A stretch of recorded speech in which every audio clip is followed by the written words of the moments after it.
예레미야기가는 유다가 패망한 직후에 기록된 노래라고 할 수 있습니다. 5편의 슬픈 노래들로 구성이 되어 있습니다. 그런데 이 5편 모두 비슷한 행태와 내용을 담고 있습니다. 그 내용을 크게 우리가 3가지로 구분을 할 수가 있는데, 첫째는 패망의 처참한 고통, 그 다음에 둘째는 패망의 원인, 왜 그렇게 됐는지, 그리고 셋째는 소망의 강구라고 할 수가 있겠습니다. 오늘 본문을 중심으로 전체 다 여러분 저 예레미야서를 펼쳐놓고 예가를 펼쳐놓고 전체를 정리하면서 이 3가지 내용을 한번 찾아보겠습니다. 그러면서 우리에게 주시는 교훈을 찾도록 하겠습니다. 먼저 유다가 처한 고통을 보겠습니다. 별로 여러분 참 괴로운 작업입니다. 그렇죠? 이 고통을 살핀다는 것이. 11절 내 눈이 눈물에 상하며 내 창자가 끊어지며 내 간이 땅에 쏟아졌으니 이는 딸 내 백성이 패망하여 어린 자녀와 젖먹는 아이들이 성읍 길거리에 기절함이었더라. 이 기절했다는 말은 수의를 입었다 그런 뜻입니다. 죽었다는 뜻이죠. 수의를 입혀놓았다 그런 뜻입니다. 12절 그들 아이들이죠. 성읍 길거리에서 상한 자처럼 기절하여, 이 찔렸다 상한다는 말은 찔린다, 살해당한다 그런 뜻인데요. 찔린 자처럼 기절하여 그 어미들 품에서 혼이 떠날 때 어머니들에게 이르기를 곡식과 포도주가 어디 있느냐 하도다. 이게 무슨 말입니까? 어린아이들이 엄마 품속에서 굶어 죽어가면서 밥 줘, 밥 줘 그러고 있다는 겁니다. 13절 딸 예루살렘이여 내가 무엇으로 내게 증거하며 무엇으로 내게 비유할까? 처녀딸 시온이여 내가 무엇으로 내게 비교하여 너를 위로할까? 너의 파괴됨이 바다같이 크니 누가 너를 고쳐줄 소냐? 그의 패망이 바다처럼 큰데 무슨 말로도 위로가 안 되고 누구도 고쳐줄 수가 없다는 겁니다. 절망입니다. 그렇죠? 절망. 15절 모든 지나가는 자들이 다 너를 향하여 박수치며 딸 예루살렘을 향하여 비웃고 머리를 흔들며 말하기를 온전한 영광이라 모든 세상 사람들의 기쁨이라 일컫던 성이 이 성이냐. 16절 내 모든 원수들은 너를 향하여 그들의 입을 벌리며 비웃고 이를 갈며 말하기를 우리가 그를 삼켰도다. 우리가 바라던 날이 과연 이 날이라. 우리가 얻기도 하고 보기도 하였도다 한다는 겁니다. 왔노라 보았노라 이겼노라가 여기에서 지금 선포되고 있습니다. 그렇죠? 원수들이 조롱하는 역사, 그런 상황이 펼쳐졌습니다. 17절 여호와께서 이미 정하신 일을 행하시고 옛날 명령하신 말씀을 다 이루셨으며 긍휼히 여기지 아니하시고 무너뜨리사 원수가 너로 말미암아 즐거워하게 하며 내 대적들의 불을 높이 드셨도다. 이런 현상들은 이미 여호와께서 이미 예고해 두셨다는 뜻이죠. 20절로 넘어가 보겠습니다. 이게 오늘 다 끝까지 22절까지 읽어야 되는데 잘랐습니다만 같은 단락이니까 한번 보시죠. 여호와여 보시옵소서. 주께서 누구에게 같이 행하셨는지요. 여인들이 어찌 자기 열매 곧 그들이 낳은 아이들을 먹어오며 제수상들과 선지자들이 어찌 주의 성소에서 죽임을 당하오리까. 여인들이 자기가 낳은 자식을 먹었다는 표현이 있습니다.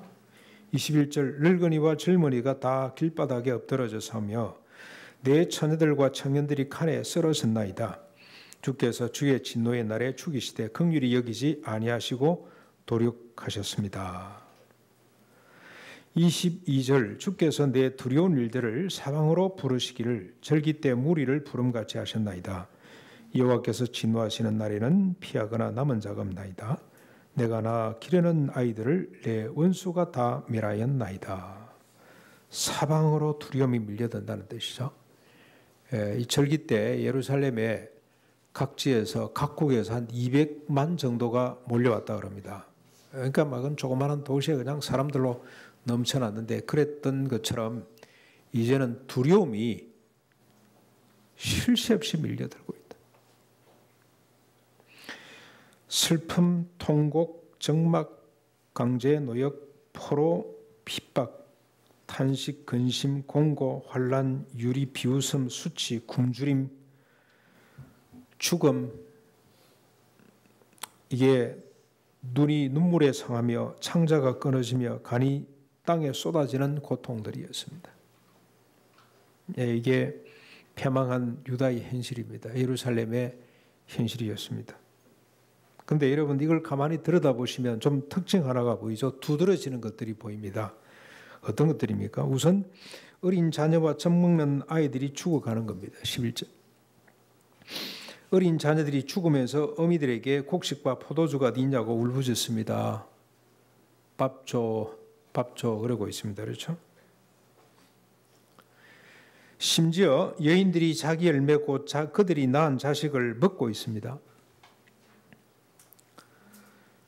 그리고 여러분 4장 4절에 가면 젖먹는 이가 목말라서 혀가 입천장에 붙었으며 어린 아이들이 떡을 구하나 떼어줄 사람이 없습니다. 4장 10절 한번 보십시오. 4장 10절에 보시면 내 딸 내 백성이 멸망할 때에 자비로운 부녀들이 자기들의 손으로 자기들의 자식들을 삶아 먹었다 기록하고 있습니다. 자기 자식들을 삶아 먹는다는 표현은 시적 표현이 아닙니다. 은유가 아닙니다. 실제입니다.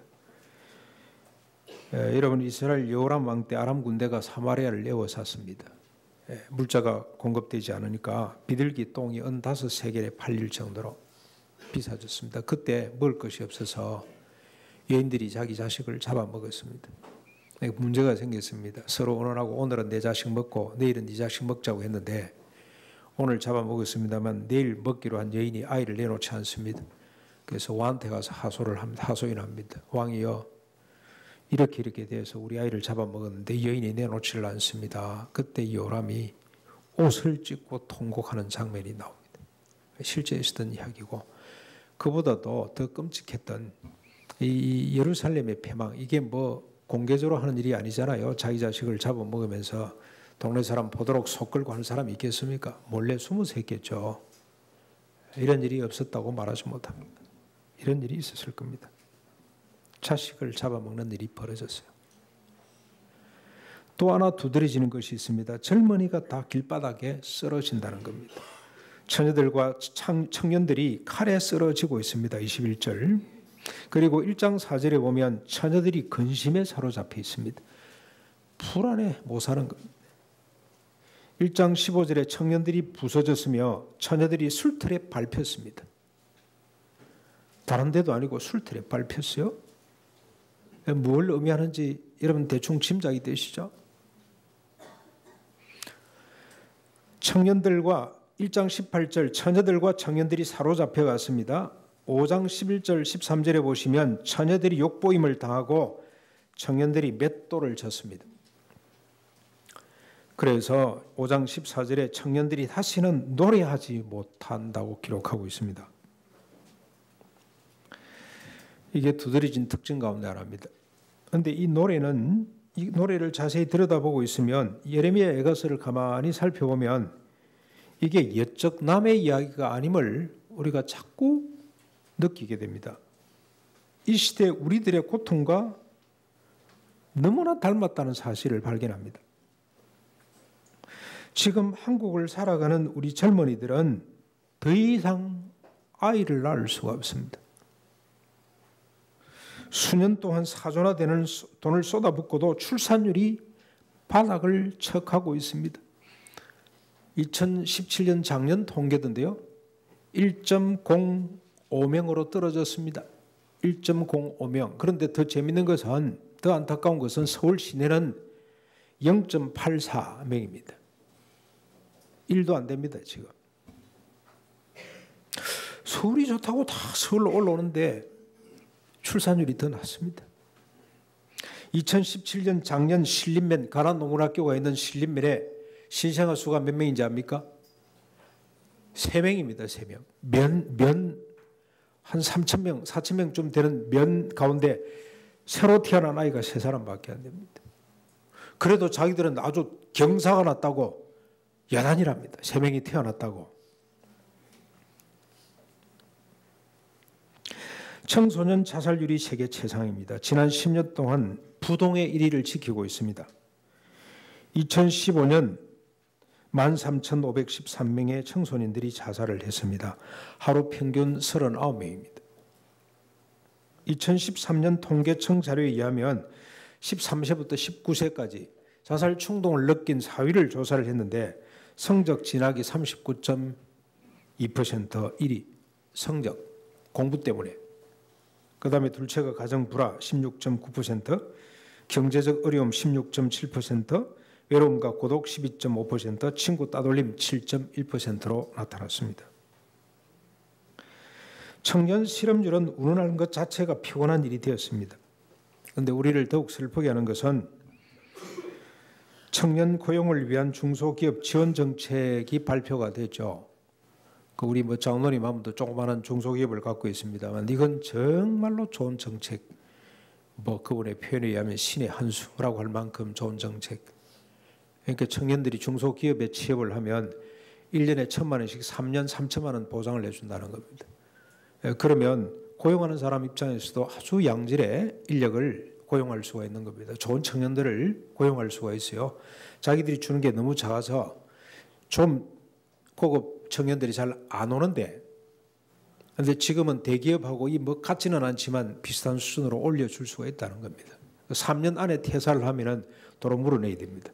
그러니까 고용 안정도 되고 청년들 고용에도 도움이 되고 중소기업들이 또 청년들을 많이 고용해 주고 거기서 실력 3년에 인정받으면 또 대기업으로 올라갈 수 있고 이런 시스템이 구축되는 것 같아서 너무 환영하는데 일부에서는 혈세를 쏟아붓는 포퓰리즘이라고 몰아붙이고 있습니다.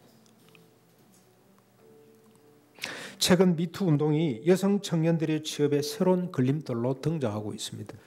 안 뽑으려고 그래요. 청년들이 결혼을 미루고 신혼 부부가 출산을 미루는 현실은 예루살렘의 고통과 진배 없습니다. 남의 이야기가 아닙니다. 오늘 우리들이 당면하고 있는 이야기입니다. 남의 이야기 같으면 여기다 기록을 안 했을 겁니다. 그런데 여러분 오늘 우리 이야기일 뿐만이 아니고 주님 오실 때까지 세상 이야기입니다. 중요한 것은 예레미야의 자세입니다. 예레미야는 예루살렘의 고통을 직시합니다. 외면하지 않습니다. 피하지 않습니다. 직시하고 있습니다. 그리고 그 고통의 원인을 찾아 들어갑니다. 왜 이렇게 됐는지. 저는 일제시대 때 우리 조상들이, 우리 할아버지가, 할머니가 어떻게 살았는지에 대한 호기심이 늘 많았습니다.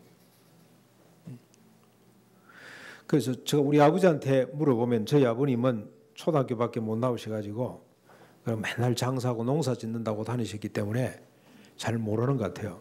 그래서 아버지 일제시대 때 우리 할아버지 할머니 어떻게 사셨어요? 그러면 힘들게 살았다마. 그럼 끝입니다. 힘들게 살았다는 거예요. 근데 우리 큰아버님은 쌍둥이인데도 대학 출신입니다. 식자입니다. 그래서 상당히 시대 분배를 하고 정리가 잘 되어 있습니다. 물어보면 웃으면서 너희 할아버지 일본 순사들한테 사바사바 잘 하셨다고. 생선 좋은 거 들어오면 갖다 뇌물로 바치고. 그래서 할아버지가 순사들하고 아주 친하게 지냈다. 그럼 저는 친일파 손자입니다. 할아버지는 시대의 고통을 이리 잘 안 들여다보신 것 같아요. 우선 자식들 먹이 살리느라고 열심히 사시느라고 그렇게 사신 것 같습니다. 우리가 이렇게 하기 쉽습니다.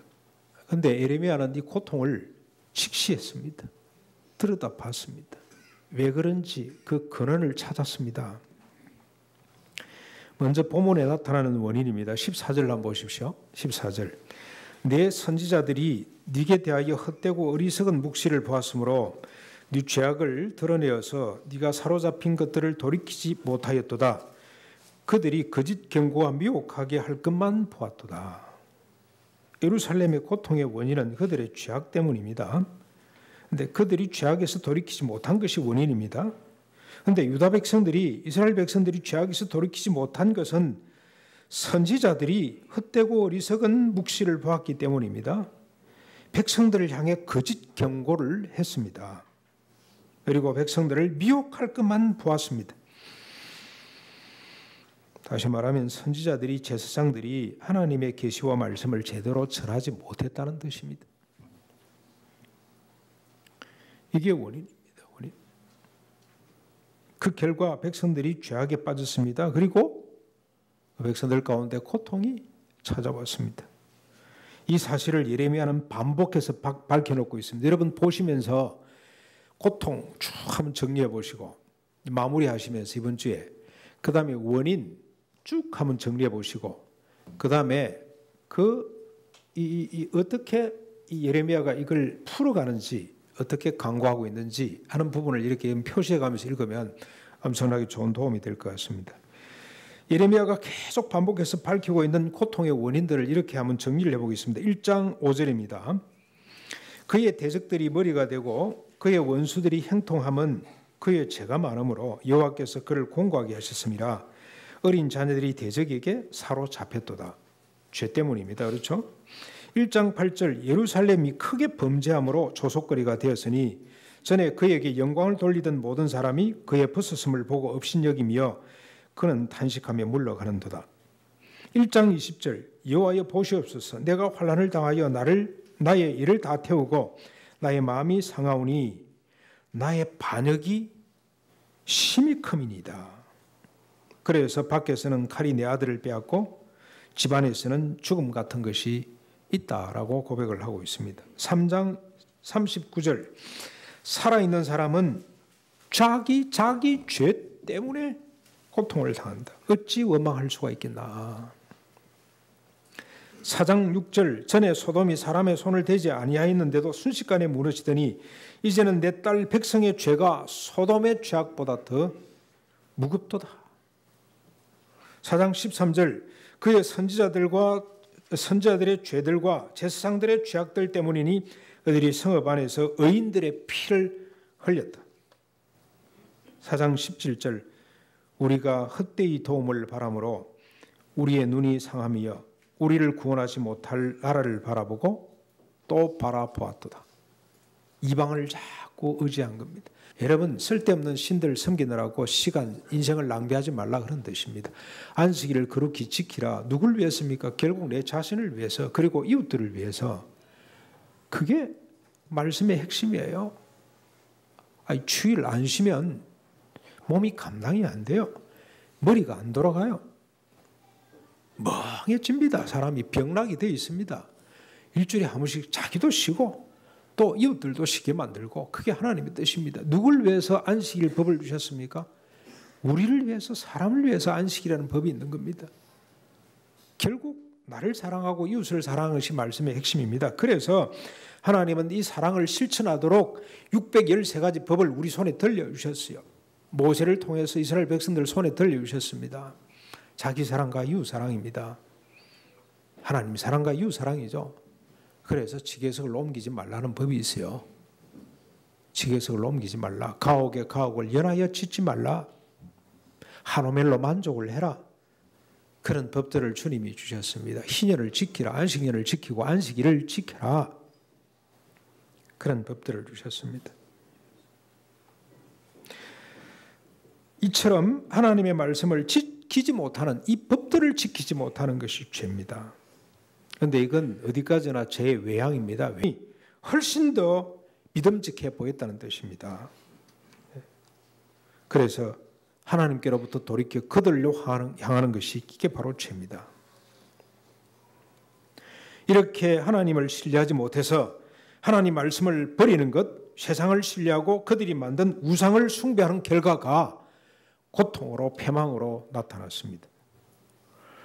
지금 우리들 현상을 한번 보십시오. 우리들 고통을 한번 보십시오.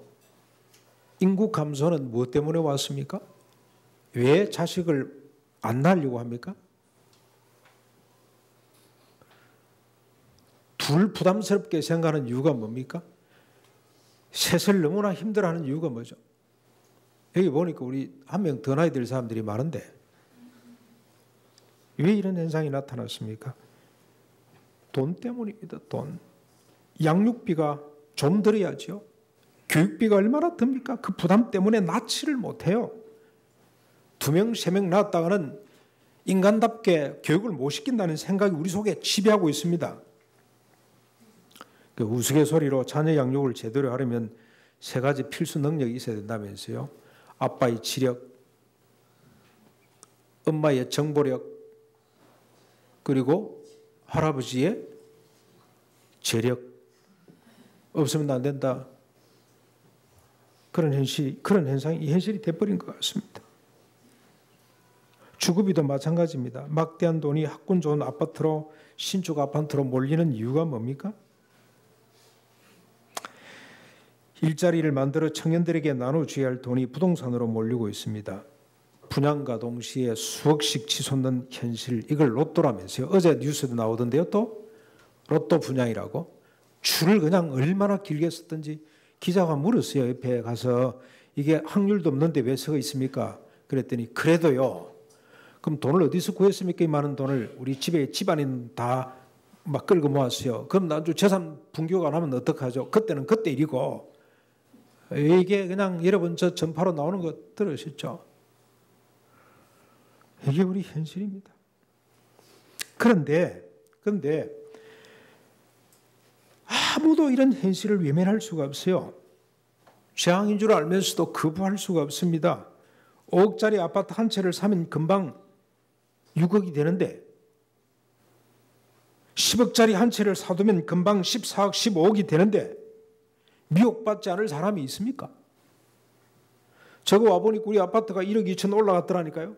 4억 6천짜리가 지금 5억 8천까지 올라갔습니다.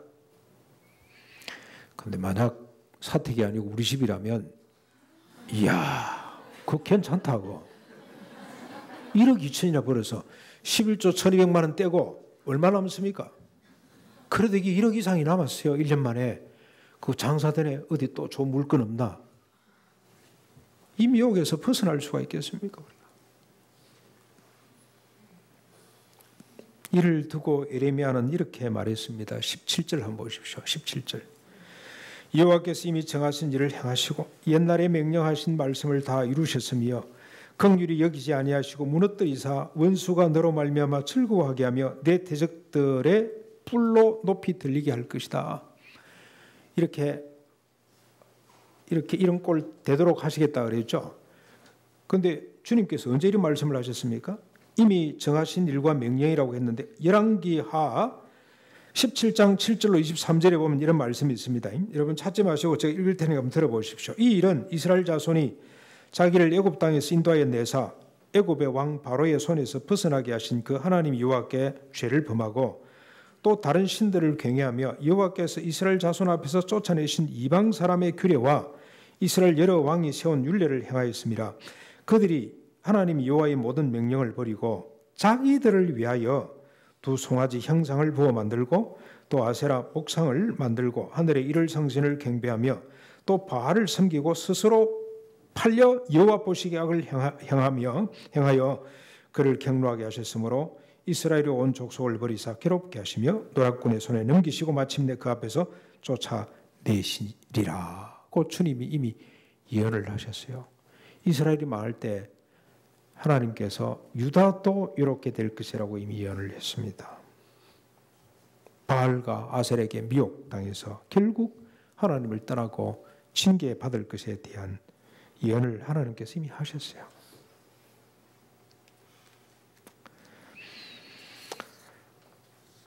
이게 우리 현실입니다. 그래서 그역할 수가 없습니다.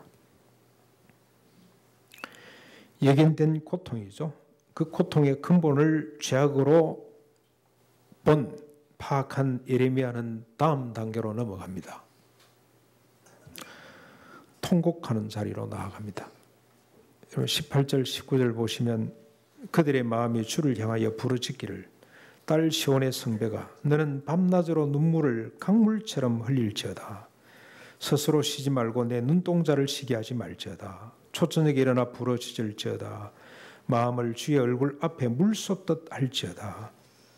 갓길 어귀에서 추려 기진하는 내 어린 자녀들의 생명을 위하여 주를 향하여 손을 들지어다. 예레미야는 밤낮 쉬지 않고 손을 들고 눈물로 부러지는 자리로 나아갑니다. 예레미야가 이렇게 눈물의 자리로 나아가는 것은 단순한 고통의 반응이 아닙니다. 이 속에는 중요한 의미가 두 가지나 들었습니다. 첫째는 자신의 한계를 고백하는 눈물입니다. 자기 부정의 눈물입니다. 스스로의 힘으로는 하나님을 신뢰하고 하나님 말씀대로 살 수 없다는 고백입니다. 인간은 스스로 돈으로부터 자유할 수 없다는 고백입니다.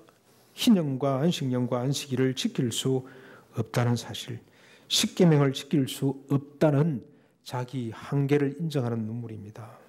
하나님이 정해주신 한계에 머물 수 없다는, 그래서 자기가 낳은 아이를 스스로 잡아먹을 수밖에 없다는 실존적 고백이죠. 처참한 자신의 실존에 대한 눈물이라고 할 수가 있습니다. 하나님 안 됩니다. 이 백성도 안 되고 나도 안 됩니다. 돈이 좋습니다. 바알이 좋고 아세라가 좋습니다. 하나님 말씀대로 살아낼 수가 없습니다 하는 탄식의 눈물입니다. 여기에 대해서 하나님도 이미 예언을 하셨어요. 예언.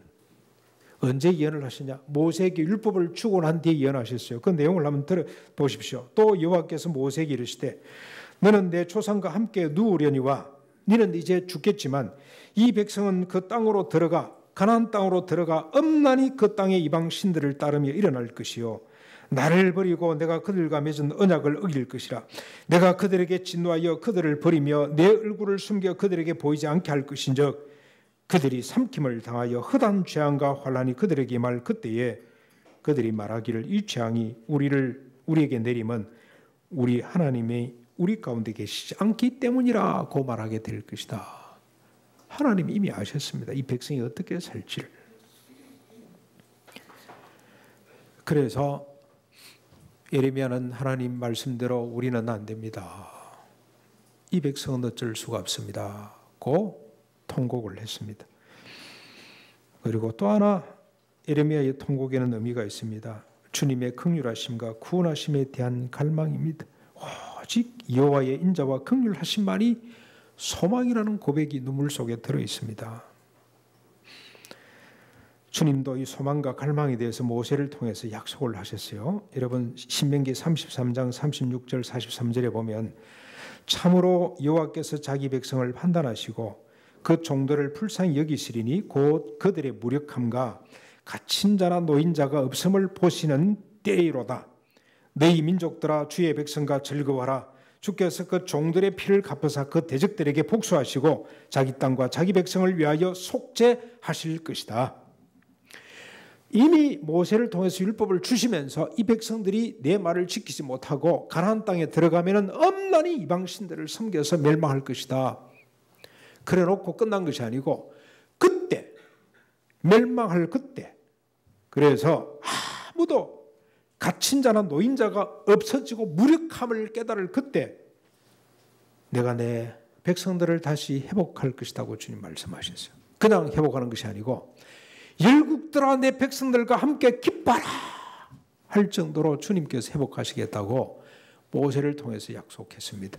예레미야는 이 약속을 압니다. 그래서 그가 눈물로 하나님께 호소합니다. 주님 약속하셨잖아요.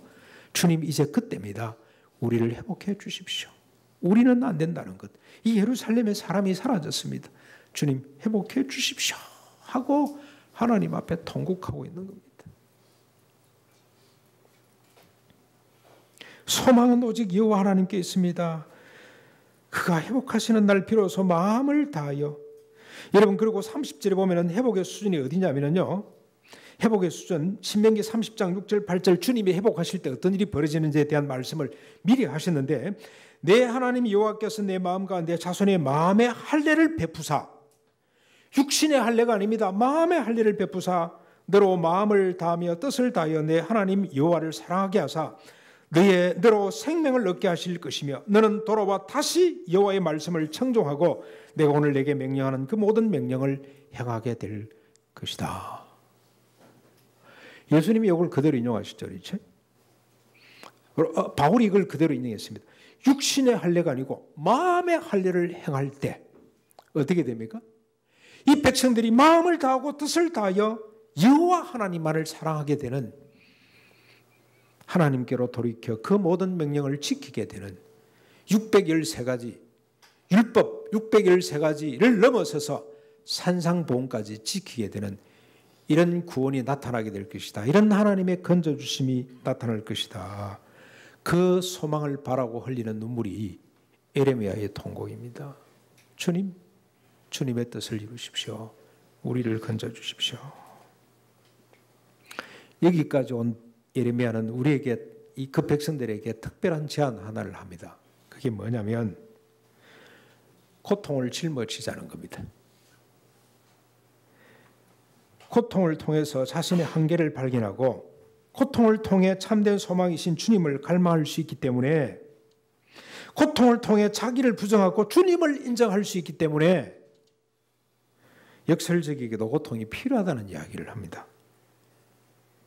고통이 크면 클수록 유익합니다. 자신의 한계를 더 많이 더 깊이 보고 하나님을 진정으로 갈망할 수 있기 때문에 고통이 축복입니다. 그래서 예레미야는 자신의 고통을 먼저 극대화시킵니다. 극대화. 여러분 3장 1절을 한번 보십시오. 여호와의 분노의 매로 말미암아, 예레미야가 3장 1절입니다. 여호와의 분노의 매로 말미암아 고난 당한 자는 누굽니까? 나로다, 나로다. 무슨 말입니까? 자기 자신도 똑같이 한계 있고 하나님 말씀을 떠나고 백성들과 똑같은 사람이란 뜻도 있지만 이 고난을 자신의 고난으로 송두리째 받아들이고 있습니다. 민족의 고난을 고스란히 자신의 고통으로 받아들이고 있습니다. 그 고통의 강도에 대해서 말하고 있습니다. 이 고통의 강도가 얼마나 센지, 나를 이끌어 어둠 안에서 걸어가게 하시고 빛 안에서 걸어가지 못하게 하셨으며 종일토록 손을 들어 자주 나를 치시는도다. 나의 살과 가죽을 세하게 하시며 나의 뼈들을 꺾으시고 고통과 수고를 쌓아 나를 애우셨으며 나를 어둠 속에 살게 하시기를 죽은 지 오랜 자 같게 하셨도다. 3장 2절로 6절까지 말씀이죠. 죽은 지 오랜 자처럼 얼마나 그 고통이. 그런데 여러분들이 고통을 보면서 누구 생각이 납니까?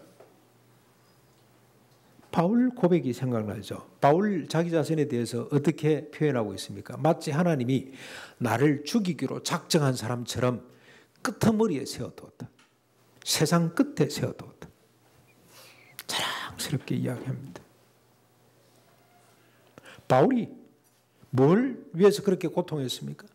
예수 믿지 않은 사람, 그들을 생각하니 안타까워서 고통을 짊어진 거 아닙니까? 스스로 자발적으로 짊어졌단 말이죠. 그런데 여러분 보십시오. 예레미야는 그가 수용한 고통이 소망이 된다고 고백을 합니다. 3장 19절부터 26절까지 보시면 내 고초와 재난 곧 숫과 담즙을 기억하소서. 내 마음이 그것을 기억하고 내가 낙심되오나 이것을 내가 내 마음에 담아 두었더니 그것이 오히려 나의 소망이 되었사오며. 여러분 무슨 말입니까? 지금 바울이 당하는 고초가, 재난이 쑥과 담즙 같다 그랬죠. 포도주가 아니고 쑥을 마셨다 이런 표현이 있지 않습니까? 쑥과 담즙 같았다. 그런데 이걸 고스란히 내 마음에 담아 두었더니 오히려 그것이 나의 소망이 되었다. 고통이 뭘 만듭니까? 소망을 만들었어요. 소망. 무슨 소망이죠? 하나님 건져주실, 하나님이 마음에 할 일을 베풀어 주셔서 하나님 온 마음과 뜻을 다해서 하나님을 섬기는 그날을 소망으로 그 고통을 지금 담고 있다는 겁니다. 여호와의 인자와 긍휼이 무궁하심으로 우리가 진멸되지 아니함이니이다. 이것들이 아침마다 새로우니 주의 성실이 크도소이다. 내 심령에 이르기를 여호와는 나의 기업이시니 그러므로 내가 그를 바라리다 하도다. 기다리는 자들에게나 구하는 영혼들에게 여호와는 선하시도다. 사람이 여호와의 구원을 바라고 잠잠히 기다림이 좋도다. 이 고통 가운데서 잠잠히 기다리는 것이 더 좋다. 그래서 예레미야는 고통을 짊어지자고 권합니다. 3장 27절로 30까지를 한번 보십시오. 사람은 젊었을 때 멍에를 매는 것이 좋으니 혼자 앉아서 잠잠할 것은 주께서 그것을 그에게 메우셨습니다. 그대의 입을 땅에 티끌에 될지어다. 혹시 소망이 있을지로다. 자기를 치는 자에게 뺨을 돌려대어 치욕으로 배불릴지어다. 이웃의 고통, 시대의 고통까지 짊어지자는 말입니다. 오른뺨 치면 왼뺨을 돌려대는 주님의 말씀을 꼭 닮았습니다. 뺨을 맞는 사람은 문제가 없잖아요. 치는 사람이 문제지 않습니까? 오른뺨 맞고 왼뺨 돌리대라는 말은 무슨 말입니까? 그 사람의 고통을, 그 사람의 아픔을 짊어지라는 뜻입니다.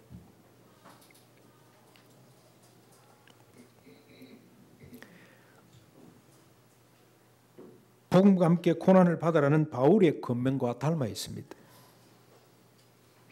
고통을 피하지 말고 오히려 그걸 짊어짐으로 자신의 한계를 조용히 묵상하고 하나님의 도우심을 기대하는 축복의 장이 고통의 자리라고.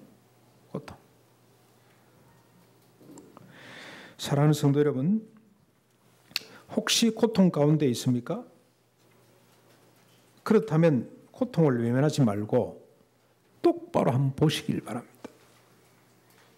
그 뿌리가 뭔지를 한번 통찰해 보십시오. 이게 신앙인 것 같아요. 이게 신앙.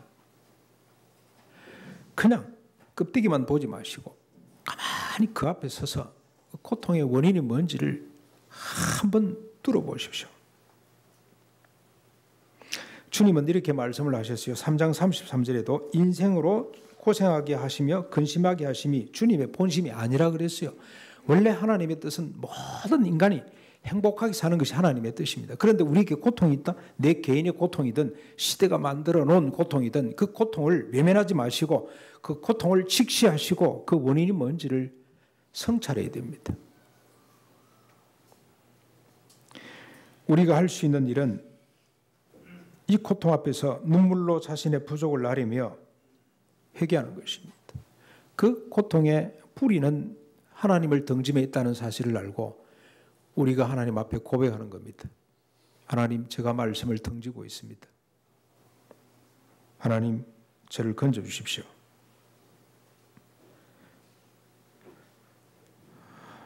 이게 우리가 할 수 있는 일입니다. 주님이 다시 말씀으로 돌려주실 것을 소망하며 눈물로 기도하는 것이 우리가 할 일입니다. 사랑하는 성도 여러분, 지금 우리가 시대가 당하고 있는 고통도 외면하지 말았으면 좋겠습니다.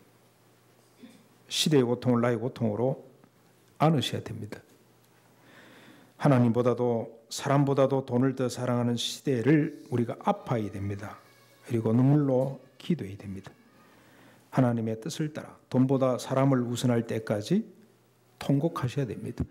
성적보다도 이 삶 자체를 소중히 여기는 가치가 나타날 때까지 눈물로 기도하는 것이 필요합니다. 아파하는 것이 제일 우선입니다. 한국 교회가 개선이 안 되는 이유가 뭔지 아십니까? 목사들이 지금 엉망으로 지금 돌아가도 개선이 안 되는 이유는 아파하지를 않는다는 겁니다. 이 사실에 대해서 아파하지를 않아요. 저는 박덕훈 목사님을 그 앞에만 서면 제가 자꾸 작아져요. 왜 작아지냐? 이 양반이 한 번씩 툭툭 내뱉는 말이 너무나 아름다운 말입니다. 사회는 이렇게 민주화되는데 우리 교회는 언제 개혁이 되지? 지나가는 말로 해요. 그러면 더 감동스러운 것은 옆에 있는 사모님이 그러게 말이에요 이러고 슬퍼하는 모습을 보면 저는 그런 아픔이 저 속에 없거든요. 미국의 총기 사고가 계속 나는 이유가 뭡니까? 대통령을 비롯해서 조기는 달아요. 조기는 달아놓았습니다. 그런데 진정으로 아파하지 않는 것 같아요.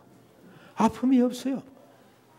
트럼프가 너무너무 아파서 자기 골방에 문을 잠그고 하나님 앞에 통곡할 때 이 문제는 해결될 수가 있습니다. 아파하지를 않는 것이 문제입니다. 오늘 시대 이런 현상들을 보고 지금 실면에 3사람밖에 태어나지 않았다는 이런 현실을 보고 지금 1.05%밖에 안 된다는 5명밖에 안 된다는 이런 현실을 보고 우리가 아파해야 돼요. 이런 현실을 짊어져야 됩니다. 청년들이 결혼을 자꾸 미루는 이 현실을 그냥 강 건너 불 보듯이 하지 마시고 이걸 송두리째 가슴에 내 아픔으로 끌어안으셔야 돼요. 그리고 하나님 앞에 기도해야 됩니다.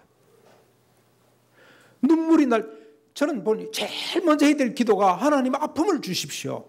이런 현실을 좀 압할 수 있도록 해주십시오. 자꾸 결혼이 밀리니까 여러분 30대 옛날에는요 25만 돼도 노처녀 노총각이라 그러고 위기감이 팽배해가지고 빨리 장가를 가야 되는데 그래가 밀려가 제가 31살에 결혼을 안 했습니까? 이게 완전히 동네에서 그냥 저 이상한 취급을 받아가지고 우리 목사님이 그러시더라고. 목사님이 너 결혼 안 하면 쓸 수가 없다 그래가지고 급해가지고 저를 써주시면 제가 올해 안에 결혼하겠습니다 그래가지고는 석 달 만에 그냥 결혼을 했습니다만 근데 하나님의 섭리죠. 이거 그리 안 하면 또 자꾸 또 뭐 뒤로 미루고 할 것 같으니까 여러분 이런 현실을 우리가 그냥 예사롭게 생각할 것이 아니고 가슴에 끌어 담아야 됩니다. 눈물로 하나님 앞에 엎드려야 됩니다. 하나님 아픔을 달라고 기도하셔야 돼요. 어제 우리 정병호 장로가 와서 특강을 냈습니다. 교사 수련회 특강을 했는데 거기에 강연에 보니 이 시가 하나 있어서 제가 너무 안타까워서 한번 오늘 아침에 여러분에게 소개를 좀 할까 합니다. 장하다 군의 유고 시집 꿈꿀 수 없는 세상이 싫어요에 실려있는 한 편의 시입니다. 제목은 하나님 나라에 가고 싶어요. 이 시를 남기고 이 아이가 죽은 것 같습니다. 예수님 고3의 고통을 알고 계세요? 하나님 나라에 가고 싶어요. 참된 자유와 평화가 있는 그곳으로 가고 싶어요. 예수님, 당신은 알고 계세요? 견디기 힘든 군중 속의 고독을, 고3이라는 굴레를 쓰고 시달리는 순간순간들을. 예수님, 하나님 나라에 입시 지옥이 없겠죠. 자기의 측성에 알맞는 참된 삶을 살 수 없는 이곳이 싫어요. 예수님, 하루속히 저를 불러주세요. 하나님 나라에 가고 싶어요. 그곳에서 영원히 살고 싶어요. 이 아이의 작품들을 보면 이 아이는 어떤 아이냐면요. 풀잎, 별, 새벽비, 저녁의 새, 생명의 빛, 태양, 멀어져가는 처마 끝에 종소리, 교회 지붕 위에 졸고 있는 비둘기, 그리고 한 사람을 사랑하고 싶은 그런 아이였어요. 그 아름다움을 즐기고 기뻐하고 감격하고 그러면서 한 사람을 깊이 사랑하고 싶었던 아이였습니다. 그리고 아빠에게 인생의 진리를 배우고 싶고 엄마에게 삶의 인내를 듣고 싶고 누나, 동생하고 즐겁게 지내고 싶은 것이 아이의 꿈이었어요. 그런데 고3이니 다 미뤄라 그렇게 살아온 겁니다. 그래서 이 아이가 미루고 있는 아이들을 보면서 미쳤거나 아니면 천재들이다. 적응하는데 천재들일 것이다. 그리고 고통받다가 아무도 이 아이를 위로해 줄 자가 없어서 그냥 스스로 이별한 것 같아요. 생을 마감한 것 같아요. 우리는 이런 아이들이 이 땅에 작고 깨끗한 것들, 순수하고 빛나는 것들 욕심 없이 사랑할 때까지 기도해야 됩니다. 눈물로 기도해야 됩니다. 인생이 얼마나 아름답겠어요. 이 아이가 꿈꾸는 인생. 여러분 이 십자가 위에서 졸고 있는 비둘기 그걸 애정의 눈으로 볼 수 있는 그 아이의 영성과 그 아이의 마음이 얼마나 예쁘고 아름답습니까? 그런 사람들이 모여서 하나님을 찬양하고 삶의 환희를 노래하고 이게 인생인데 하나님이 꿈꾸고 하나님께서 우리에게 허락하신 인생인데 이걸 전부 다 말살당하고 성적순으로 그냥 잘라버리고 이런 세상을 볼 때 우리가 안타까워해야 됩니다. 안타까워야 됩니다. 이 삶 자체를 그래서 예수님 말씀하셨잖아요. 5시 온 사람이나 아침 9시 온 사람이나 저녁에 5시, 오후 5시 온 사람이나 똑같이 임금을 준다는 것은 무슨 뜻입니까? 이 삶 자체가 소중한 아이가 있다는 것 자체가 소중한 거예요. 그게 하나님 나라입니다. 심지어 주님은 2사람만 있어도 내가 아닌 또 한 사람만 있어도 천국 열쇠를 사용할 수가 있어요. 그만큼 한 사람의 존재가 소중한 겁니다. 그걸 가지고 우리가 학벌을 가지고 학교 성적을 가지고 재단을 한다는 것은 재앙입니다. 재앙. 이런 현실에 대해서 우리가 안타까운 마음으로 하나님 앞에 눈물로 기도해야 됩니다. 하나님이 세상을 치료해 주십시오. 이 세상을 고쳐 주십시오.